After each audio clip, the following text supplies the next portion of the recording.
Hi there.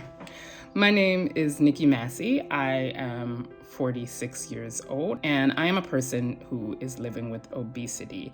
I myself had obesity treatment in 2008 in the form of a gastric bypass surgery. And really, when I think about it, everybody in my household is in their own way a person living with obesity. We are all people of size, although our sizes affect us a little bit differently. With my partner of 10 years, he is a post transplant patient, so he takes immunosuppressive medicines.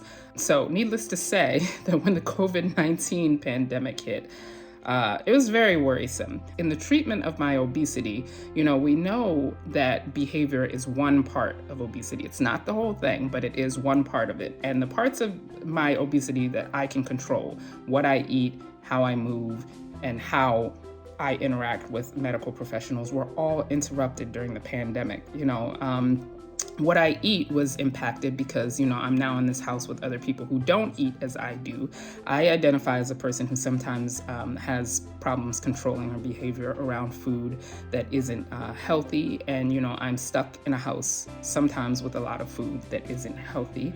So far as my activity, being an extrovert really, and being in that shutdown really, really impacted me in a lot of ways. And so, I would take a walk with my dog to try and get out and interact with people. But other than that, I wasn't moving much because, I honestly think, and I wasn't, diagnosed with this during the pandemic, but I honestly think I was a little bit depressed. Sort of that affected my motivation and my energy levels. And, my ability to connect with my medical providers, of course, was interrupted because the entire medical system was overwhelmed. During the pandemic, I actually developed a really, really bad case of anemia. So when things started opening back up and I started reconnecting with my medical professionals, I was, dragging, I was tired. I didn't know why. Went to the doctor, was able to find out that my iron was critically low and started the treatment for it. But these are all things that were, sort of a result of the entire world shutting down. And, all of that was before I even knew that there was any correlation both between me being a person with obesity and me being African American, making it, making the likelihood of me getting severe disease, a little bit higher than the rest of the population. I did end up getting COVID in late 2021. Thankfully, it was not a severe case of COVID.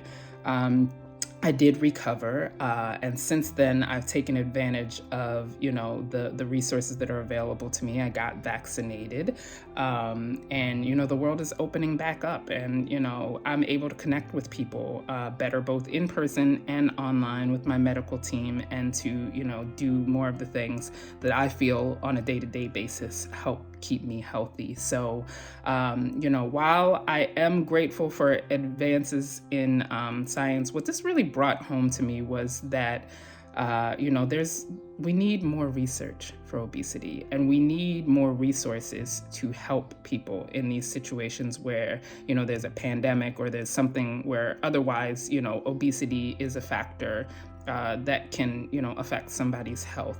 I didn't feel like I had all of the information that I needed in order to protect myself at all times. And, knowing now that my obesity could have played a factor in, how the virus presented itself and worked its way through my body, it's a scary thought.